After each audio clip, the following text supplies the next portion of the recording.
101.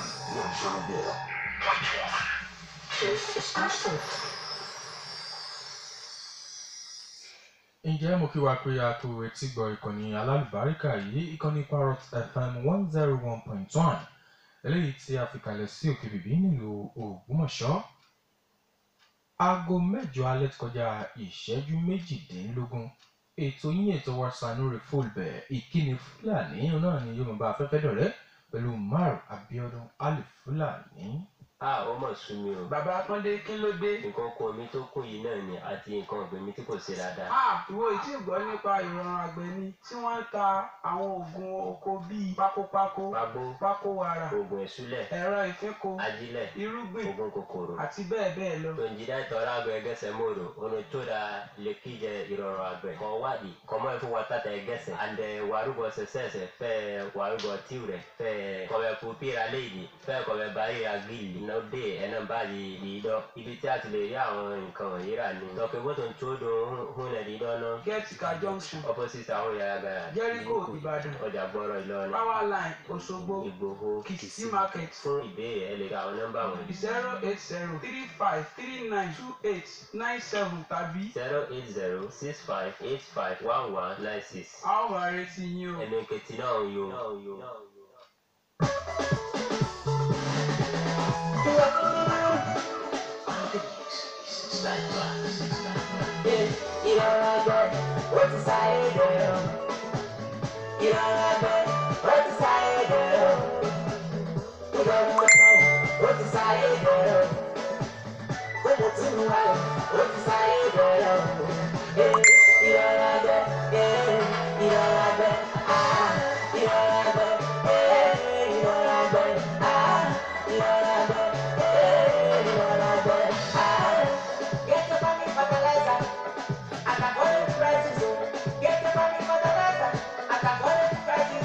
Bẹ́ẹ̀ni.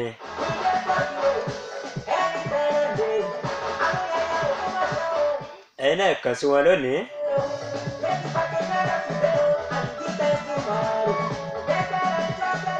Ẹ kàn sí wọn lónìí. Kẹ̀lọ̀ mú ti yín bẹ̀.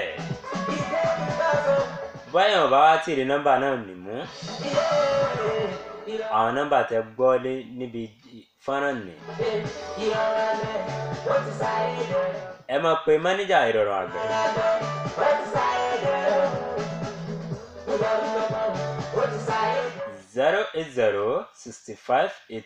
08065851196. 08065851196. Tàbí ẹ sì fẹ́ bá Babátúndé aláṣẹ ìrọ̀rùn àgbẹ̀ farm booster sọ̀rọ̀.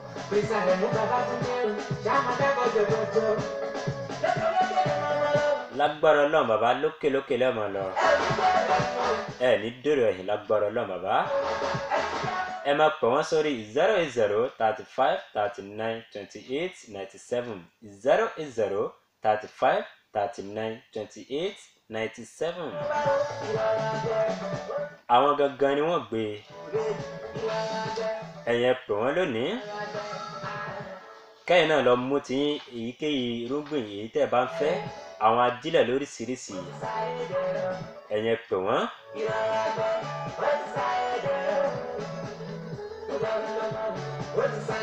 Bẹ́ẹ̀ ni bàbá ti sáyé dẹ̀rọ̀. Ní orúkọ ẹni tó pè mí gorí ètò àti ní orúkọ ẹnjíníà àti ní orúkọ àwọn tó wà lẹ́nu ìloro.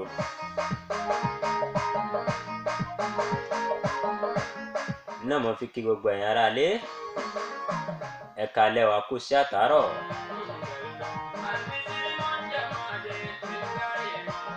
Parrot FM 101.1 òkè bèbí náà ń pè bí báyìí. Ibẹ̀ la wà lálẹ́ yìí. Ẹ káalẹ́ a kú sí àtàárọ̀. Ọlọ́run bá yóò wà pẹ̀lú wa.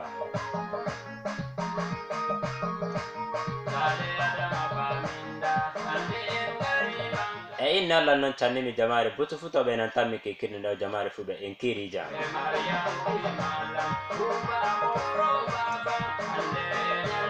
Min suka modo min bitna modum.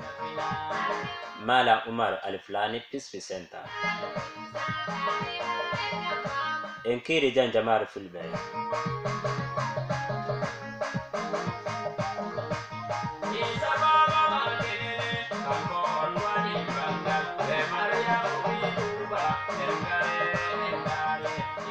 misani joro moledi Ogbomoso amino enenga siri alla lamira chane tawen jan barka inna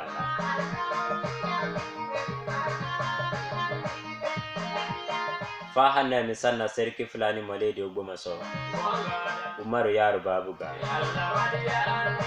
joro Ogbomoso emisanna enenga siri fahanna misanna fura memodum butu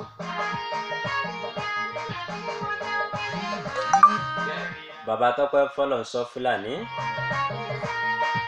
emisanna fahanna le butu the lady Ogbomoso le butu the gura masifa le butu futo le tawa der Oyo State gabago fa hanon fa lady kwara mi oma fu jamare butu to le tawa inshallah dum wada medle ballede joro moyde mo lady Ogbomoso joro olon to Nurudin emisanna enenga siri ala lamira chane tawen jan barka inna ya mubarak emisanna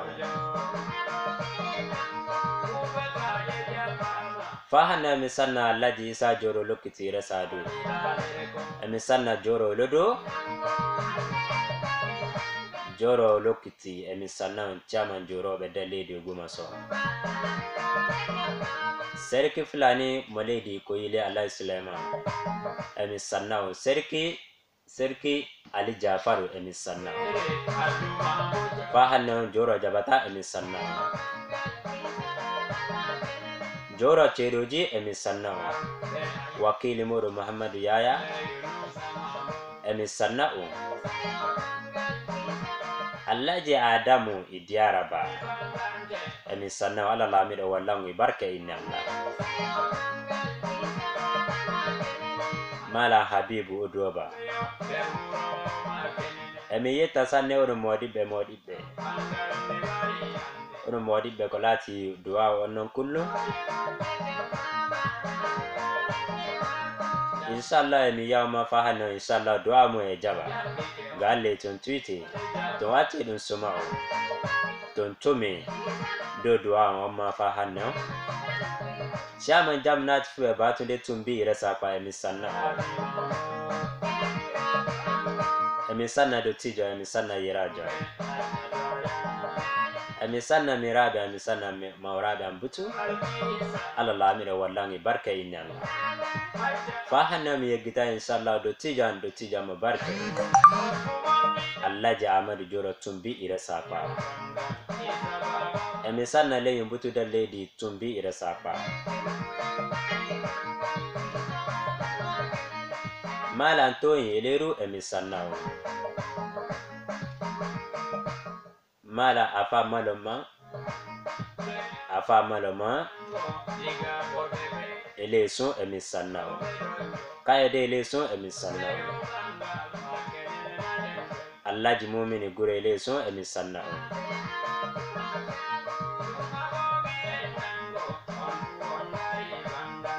Saliu bada daga ganya emisanna fahanna emisanna limamu aganya Malam Ali daga ganya emisanna Saliu bada emisanna ene harakaji alla lamida wallangi barka inna chairman laro chairman mujamnati fulbe lady Oyo State emisanna alla lamida wallangi barka inna fahanna emisanna chairman Mahmud Allaji Ibrahim wakili serki Fulani moledi Ogbomoso amino Allah Ibrahim temidire emi sannao Allah lamida wallangu barka inna baba be jasawo emi sannao Allah lamida wallangu barka inna babi mi sannana be baba olonda ono sirri banga sukamodo ereo be mabbe butu babi mi sannabe fahana babi mi sanna Allah Usman gure araro babi mi sanna fahana babi mi sanna be ya dupe usubu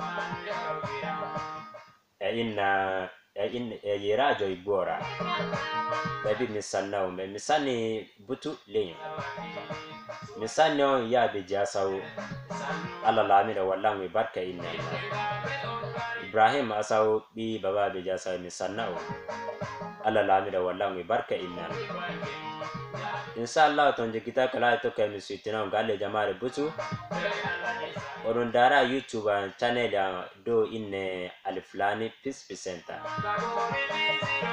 inshallah fo harakati di men gaddata do janne do inshallah di nondo baya falami gita ma misanni ono harakati Allah lamida wallangu barka inna misanna leyin butu da gure afala Allah lamida wallangu barka inna Asali ọ̀rẹ́ mi mo fi alájọ bíbíọ̀ mú mi lọ sí ibi wọn ló ti ń gba omi òkú tó fi ń fin oko rẹ̀ tèrè oko rẹ̀ fi ń pọ̀ yanturu. Ohun tí aláìmọ̀kan yín fi ń ṣe ara rẹ̀ ló pọ̀. Ẹ̀yin ò mọ̀ ojoojúmọ́ lọ́pọ́n ètò ọ̀gbìn sún sókè sí i. Ìrànwọ́ àgbẹ̀ Farmbuster Enterprises làṣírí ọrọ̀ mi. Níbi mo ti ń gbéra èso tí mò ń gbìn bí mo tún gbìn tán máa tún fò ògùn fin àwọn ògùn tí ń pagbó tí ń pako wàràwàrà àbí òòrí bí esúlẹ̀ tí wà nínú oko mi ni. Ajílẹ̀ tún bẹ lọ́pọ̀ yanturu. Tòǹjìdá ìtọ́ra àgbẹ̀ gẹ́sẹ̀ mọ́rò ònà tó dalẹ̀ kíjẹ ìrọ̀rùn àgbẹ̀ kọ wádìí. Ìwọ náà lè gbéra ṣàṣà lónìí kó o kàn sí wọn ní ìrọ̀rùn àgbẹ̀ Farmbuster Enterprises tó wà ní kíátíkà Àwòyàyà nílùú Ògbómọ̀ṣọ́. Inú ọjà la wà ní Kìṣí, Àmìlẹ̀ǹgbẹ̀ àti ọjà Gbọọrọ nílọrin. Jẹ́ríkò la wà ní Ìbàdàn. Bẹ́ẹ̀ ni ládùúgbò Ẹ̀bẹ̀dí nílùú Ìgbòho. Power line náà sì wà lóṣogbo. Ẹ pè sórí àwọn ẹ̀rọ ìbánisọ̀rọ̀ yìí 08065851196 tàbí 08035392897.